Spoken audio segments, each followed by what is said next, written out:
want to know what it is. The government is everywhere. It is all around us. Even now, in this very room. You can see it when you look out your window or when you turn on your television. You can feel it when you go to work, when you go to church, when you pay your taxes. This is your last chance. After this, there is no turning back. You take the blue pill, you take the red pill.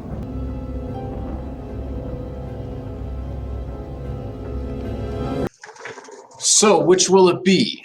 The red pill or the blue pill? Or any of these other pills you probably didn't know exist, but you'll know them after today.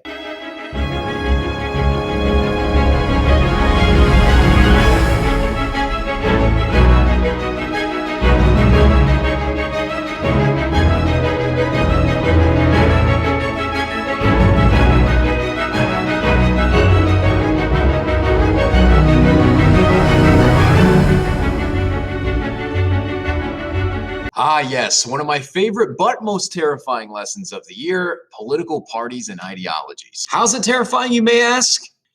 Let's see, how do I best explain what it's like to teach this?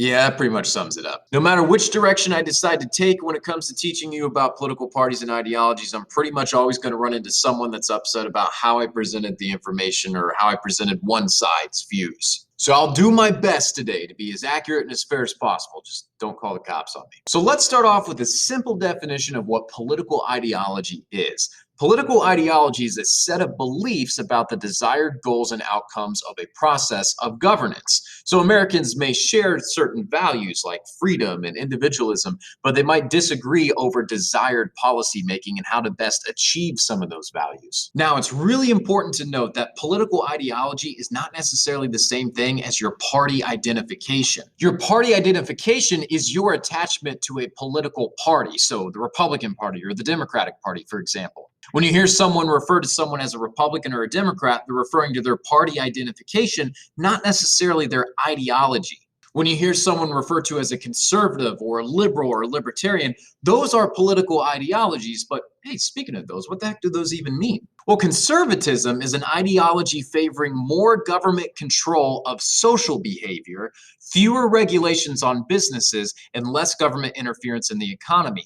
Liberalism is an ideology favoring less government control over social behavior and more regulation of businesses and of the economy.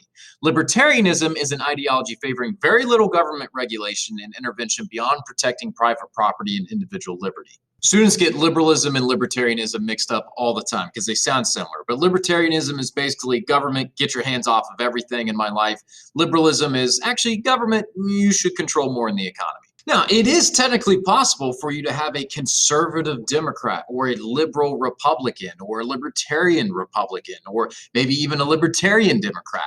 That's an example of the difference between ideologies and political parties. Political parties can encompass multiple ideologies and has a spectrum almost within itself. Really, the main goal of a political party is to win elections, and political parties are made up of people with their own ideologies who hope to shape policy once they're elected into office. Now, throughout this lesson today, you're going to hear me refer to the political spectrum and left versus right. But what on earth does that mean when someone says that you're a leftist or you're right wing? Well, left versus right refers to positions on the political spectrum. Now, I start off teaching the political spectrum in the simplest way possible. A simple horizontal line where on the far right you have anarchism. And anarchism is where there's no government whatsoever. And when that's the case, you have the highest degree of individual freedom. You can pretty much do whatever you want. Now, there are some anarchists who would have every day be like the purge. And there are some anarchists that argue that there would just be private security firms floating around and that there would still be some sort of a sense of order,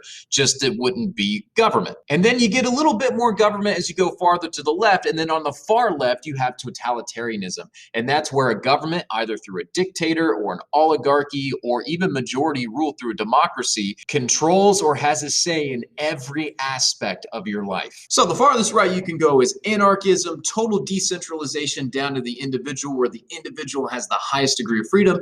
And the farthest left you can possibly go is government has control and a monopoly over everything in your life. Oh wait, hey Mr. Lucas, on that political spectrum, you had fascism and communism together, but isn't fascism far right and communism far left? I mean, that's what my history teacher used to say. Yes, well see, this is where things get complicated. Even self-described communists and fascists don't always agree on what exactly communism is and what exactly fascism is. If Karl Marx were alive today, I'm not sure he would think that communist China and communist North Korea would be true examples of communism, even though that they had a lot of the characteristics he spoke about when he was writing about his ideal communist society in the Communist Manifesto. So my point is, it's really hard to get a working definition of communism and fascism, because immediately people are going to jump on you and say, oh, well, that's not really communism, or that's not really fascism. You see what I mean? Right out of the gate.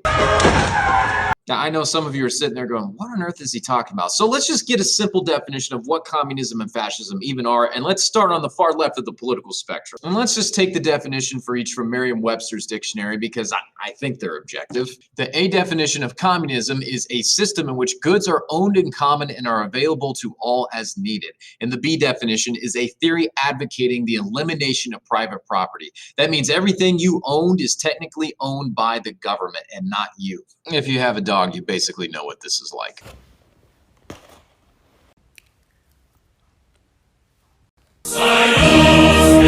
The definition of fascism is a political philosophy, movement, or regime that exalts nation and often race above the individual, and that stands for a centralized autocratic government headed by a dictatorial leader, severe economic and social regimentation, and forcible suppression of opposition. So as you can see, according to the definition, both of them require government to control a lot of things. So if there's a lot of similarities between the two, why are they considered to be at polar opposite ends of the political spectrum? Instead of going to parties on Friday nights in college, college-age Mr. Lucas spent his time at home trying to find an answer to this question. Nerd! Yeah, I know. You could ask 1,000 different political scientists and American government teachers to define left versus right, and you'd probably get a lot of different answers. In my own experience as a student, when I would ask teachers why fascism was right-wing and communism was left-wing, despite the fact that both of them used a lot of government, never really got a good answer. Now, when you compare communism to fascism, fascism is definitely farther right than communism is, but in the grand scheme of things, it's still to the far left of the political spectrum because it uses a lot of government to achieve its goals. There are two reasons fascism is a little bit farther to the right of communism. First, and I think this is probably the biggest reason, fascism gives a little bit more economic freedom to people living in a fascist society. In communism, there's no private property at all. Everything is owned by the government. But with fascism, there might be pseudo-private property, where you can have your own property as long as you're doing what the state wants you to do with it. To illustrate this, let's say that you were a business owner in the 1930s in Europe and you owned, I don't know, a business that made refrigerators. And let's say the communist Soviet Union took over your country. Well, under communism, usually that means that the government would literally take your business from you and run it themselves. If, let's say, the Nazi fascist government took over your country, then they might let you keep your private business, but tell you, hey, you've also got to start making tanks for us too. And if you don't do what we say, well, we'll take your business from you and give it to someone who will. So kind of the difference between communism and fascism is the difference between a police officer kicking you out of the driver's seat and driving your car for you, and a police officer riding shotgun, watching your every single move, but letting you actually drive the car. The former being communism, the latter being fascism. The second reason fascism is considered a little more right-wing than communism is because it emphasizes race or ethno-nationalism. And that's where you believe that one race or one ethnicity is superior and that your national identity should be found in that particular ethnicity as opposed to the other ethnicities which might be considered to be inferior or soiling the national culture. In political political ideologies that promote the supremacy of one race or ethnicity are frequently found on the right side of the political spectrum, although they do also exist on the far left side of the political spectrum as well too, which is one reason why I think this second factor isn't quite as strong as the economic factors. For example, North Korea promotes themselves as the cleanest race, and Communist China is currently committing genocide against the Uyghurs and placing them into concentration camps, much like Nazi Germany did. Besides those two factors, I guess you could argue that historically fascists have been more prone to go to war than communists have, and there is some weight to that. My point ultimately is, though, that fascism and communism are on the left end of the political spectrum because they both feature strong central governments that try to advocate for the collective or the common good in society at the expense of the freedom of the individual. I think one of the reasons people identify fascism with the far right today is because in the 1930s and 1920s, the political spectrum in Europe was shifted way to the left. The political battles were between communists and fascists. So if you're looking at the political spectrum from that angle, yeah, fascism was further on the right. Anyway, a central component of fascism and communism was socialism. And today there are a lot of socialist parties, and you might hear the term democratic socialism. So socialism is still on the far left, but not quite as far left as like communism. Like communism, socialism is also kind of hard to define. It means lots of different things to lots of different people. So let's go to Merriam-Webster's dictionary again for the objective definition. Socialism is any of various economic and political theories advocating collective or governmental ownership and administration of the means of production and distribution of goods. So yeah, similar to communism, it believes that the government should really own things in society, and government should redistribute wealth and resources to those who are in need of them. This can be done either through a dictatorship or through 51% of the population voting on how to allocate resources, and that's often referred to as democratic socialism. Folks like Bernie Sanders and Alexandria Ocasio-Cortez are democratic socialists. They believe the government should take over certain industries like healthcare, for example, and they believe the rich should be taxed at a very high rate so that that extra money can be redistributed out to those in society who may need it. You'll often hear democratic socialists advocate for free government-run healthcare or free college, where either the government takes over an industry and makes it free or significantly reduces the cost of it, or taxes the rich at a really high rate and then uses that money to make those services more affordable through the government. And there are examples that we see in the United States of socialist industries, like, for example, the post office. The federal government runs the post office. It's a government-run, nationalized business. Even public schools are kind of socialist in a sense, because 51% or more of the population will vote to raise taxes on everyone, and then that money goes to fund your schooling so that it's free to you, although it's not technically free because you still pay for it through taxes. Wait, is anything really free? Okay, no. But by taxing everyone, the idea is that it makes it far more affordable to everyone. And that's kind of one of the central tenets of the word socialism, is that society is paying into something that's going to benefit all of society or the collective greater good, hence socialism. Now, I don't have time to get into the merits of if socialism and democratic socialism are good systems or not. I know some of you watching this are very much opposed to democratic socialism, and some of you watching might actually think it's a pretty good idea. The point of this video is for me to just present to you what it is. Whether or not you think it's a good idea or not, well, that's up to you to decide.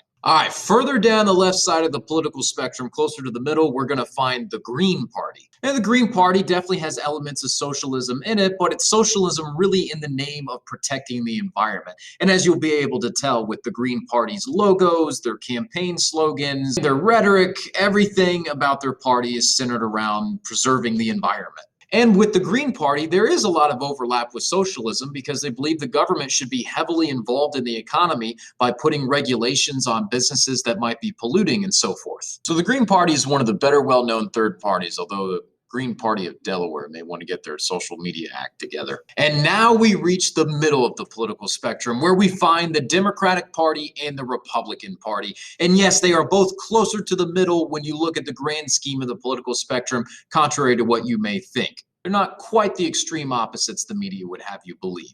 So let's vaguely break down the differences between the Democratic Party and the Republican Party, between liberalism, which is often associated with the Democratic Party, and conservatism, which is often associated with the Republican Party. All right, so when it comes to abortion, Democrats are pro-choice, whereas Republicans are pro-life. When it comes to affirmative action, which is whether or not colleges should consider race when admitting people, Democrats do believe colleges should allow race-based preferences, whereas Republicans think race-based preferences should be prohibited.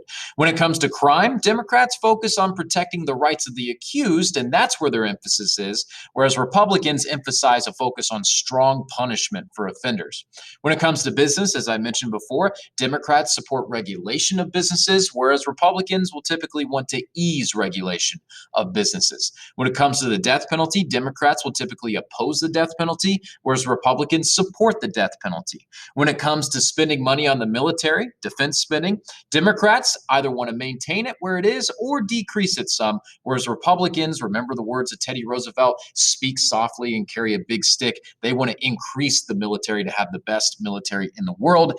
Gun control, Democrats want more regulation of firearms. Republicans want less regulation of firearms. When it comes to health care, Democrats support the Affordable Care Act. And as I mentioned before, there's some Democrats like AOC and Bernie Sanders that have supported the idea of health care being free to all Americans, whereas Republicans have wanted to repeal the Affordable Care Act, and they kind of want health care to be more of a private business. When it comes to immigration, Democrats want to allow a pathway to citizenship for undocumented immigrants and allow undocumented people to obtain driver's licenses, whereas Republicans oppose pathways to citizenship and driver's licenses for undocumented immigrants, and as you may famously remember President Trump saying, want to build a wall between the border of Mexico and the United States. When it comes to the minimum wage, Democrats want to increase the minimum wage, whereas Republicans want to either keep it the same or just eliminate it altogether.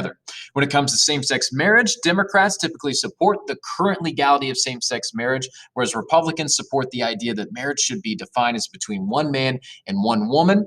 When it comes to school vouchers and whether or not you should be allowed to take your tax money and go to a school that you choose, Democrats are less likely to support that, whereas Republicans are more likely to support school choice. When it comes to taxes, Democrats typically want to increase taxes, especially for the wealthy, as we talked about a couple weeks ago, and with Republicans, they want to cut taxes, especially for businesses. So yeah, that's speaking vaguely on all of those policy issues, and you might have some Republicans and Democrats that don't necessarily align with their party's views on a particular issue, but this is at least broadly speaking. Now, these parties are kind of in the middle because they kind of trade off where you give up liberty and where you preserve liberty, where government has total control and where the individual has more freedom. For example, Democrats typically lean towards liberty of privacy, whereas Republicans focus on liberty in the marketplace.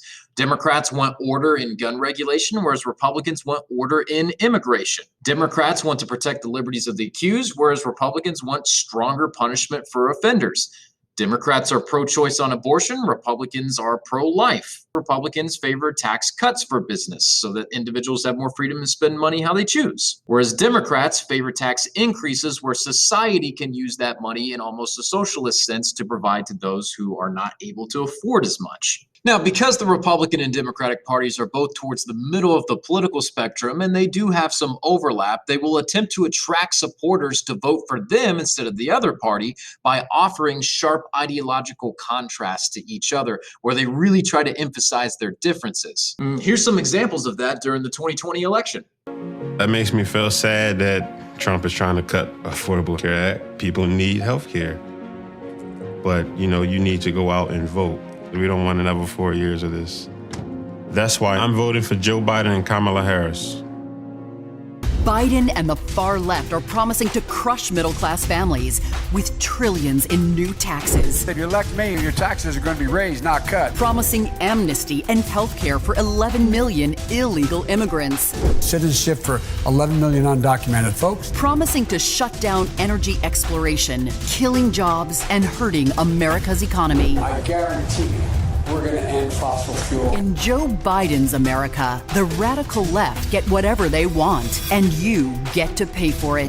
They've already taken over Joe Biden and the Democratic Party.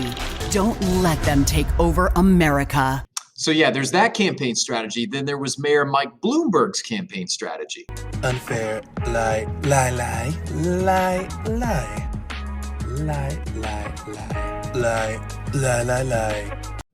Yeah, Bloomberg obviously didn't win. Now, while the Republican and Democratic parties do absolutely have ideological differences and they really emphasize those during election times, there are some that point to the fact that once they're in office, actually, there's a lot they agree on and a lot they vote together on. And not all that stuff is good stuff. Okay, so now that we stopped off and took a look at the two main political parties in the United States, let's keep going down the political spectrum to the right side of the political spectrum. Let's take a look at the Constitution Party and the Libertarian Party. So while the Democratic Party believes in a big government and the Republican Party believes in a little less big of a government, the Constitutional Party and the Libertarian parties believe in very limited and small government. And by limited and small government, I mean they believe in governments that aren't in charge of a whole lot. They don't have a whole lot of power. They really leave people alone for the most part. Now, the Constitution Party believes that government should be severely limited because that's what the Constitution of the United States prescribes. So the Constitution Party's goal is to really make the Constitution the guide of what they choose to pursue policy-wise. But while they do have some overlap with Republicans, they think Republicans sometimes abandon the Constitution, and so they believe government should be even smaller than what Republicans have said it should be.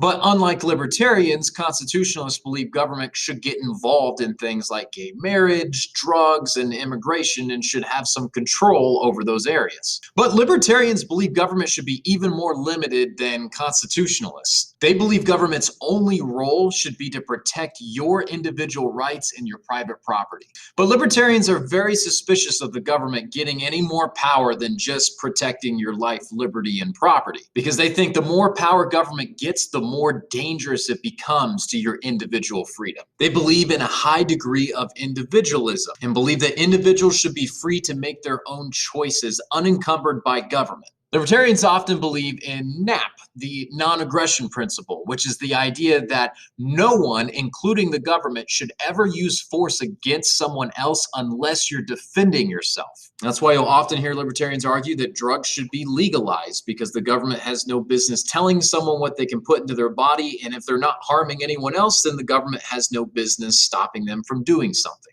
And most people that argue taxation is theft are often libertarians. Oh yeah, and then there's anarchists, but we kind of already talked about them.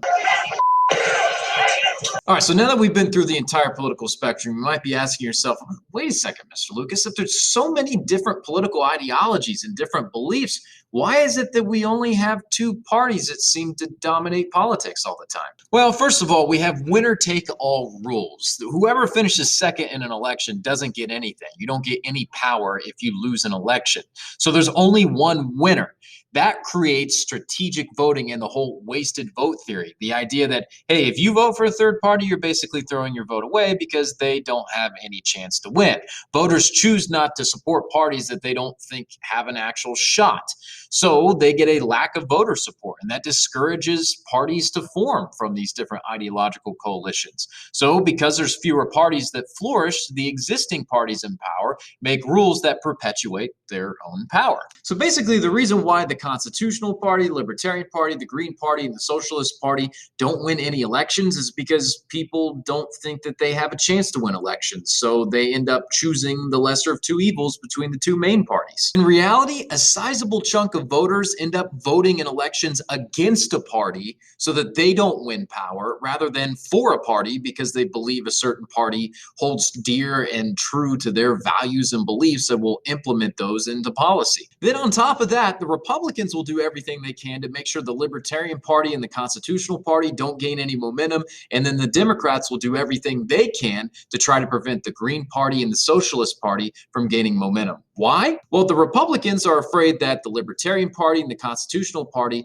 will steal votes away from them since they're somewhat ideologically similar. Same thing with the Democratic Party. They're afraid that the Green Party might take votes away from them, so they try to prevent the Green Party from gaining any momentum. That combined with the winner-take-all system and something called plurality creates this system where, let's say, for example, you've got three political parties here.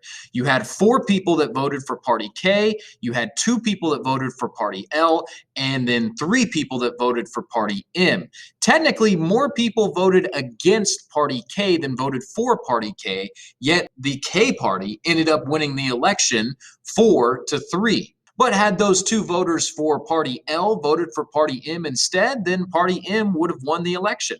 And you wonder why, despite being in a democracy where our voices are supposed to be heard, so many people are always unhappy with the system. So yeah, the two main parties are also afraid of the third parties, the minor parties, taking away votes from them, so they'll do things to try to prevent them from doing that. Ever wonder why you don't see third-party candidates often take the stage for presidential debates alongside the two main candidates? Well, that's because the Republican and Democratic parties have made a rule to where you have to be polling at a certain high percentage, which they know is almost impossible for third parties to achieve. Although I will say at one point in 2016, according to one poll, Harambe was actually at that percentage, could have been invited to the presidential debate. If only he'd been alive.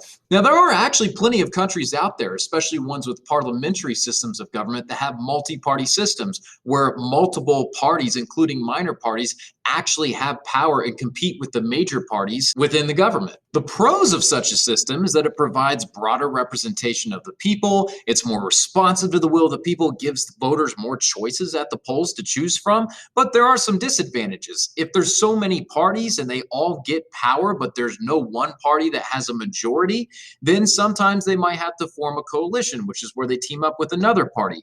But if they can't do that and there's still no clear majority, then the government really doesn't have any direction or leadership, and that can cause uncertainty. And in multi-party parliamentary systems, can also cause fistfights. But for all the flack that they get, political parties do serve some important functions. For example, they nominate candidates, so they recruit, they choose, they present candidates for public office who share their principles and values. They inform and activate supporters through campaigns, defining the issues and criticizing other candidates. They'll even send you stuff in the mail about the issues and who to vote for. And they act as a bonding agent, trying to guarantee that their candidate is principled and worthy of representing the people in government as an important link between the people and the government. Probably most importantly, they govern. The members of government act according to their partisanship or their firm allegiance to a party. That's what partisanship means. That means you'll often see the Republicans vote together with the other Republicans and the Democrats vote together with other Democrats. There's power in numbers, especially when you need more than half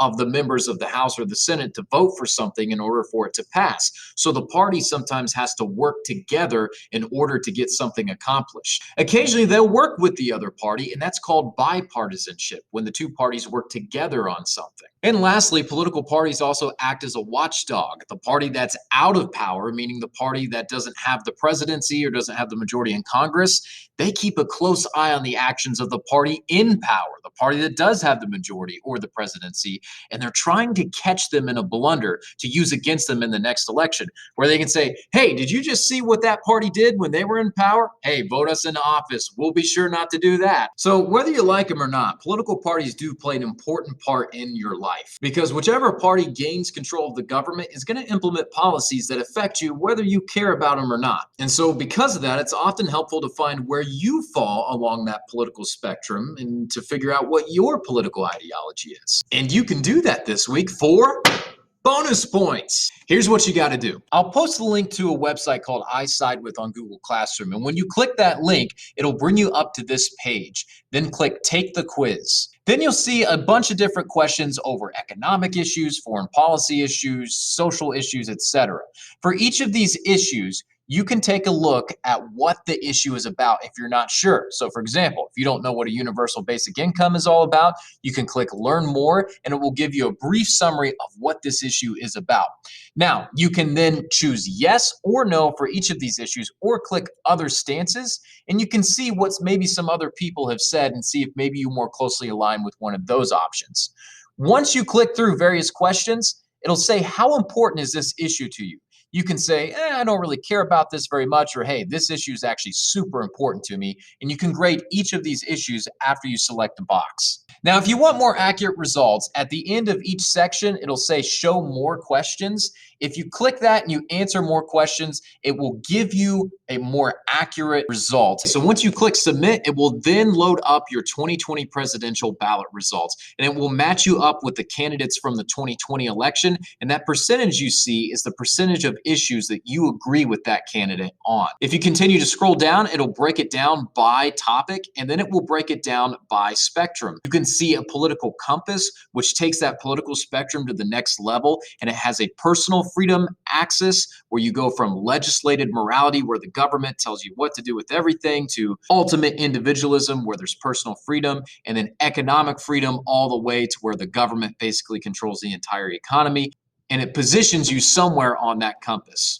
If you go back to the top, then you have a couple other tabs you can take a look at as well, such as My Ballot, which will then match you up with the potential 2024 candidates. You can click on My Parties and see which political parties you align with the most. Full disclosure, I clicked random buttons for the questions. Those are not my personal results. So if you take a screenshot of any of those results from any of those tabs and you paste it in the Google Doc I provided and you answer the questions, then you get 10 bonus points. Again, this is completely optional. You don't have to do it, but I would encourage you to see where you fall on the political spectrum and maybe even have your parents take the test and see if you differ from them at all. As for the rest of your assignments this week, well, it's the usual. This Ed puzzle, one other Ed puzzle, and then you have a Google form which will be due on Thursday. As always, reach out if you all need anything and have a great week.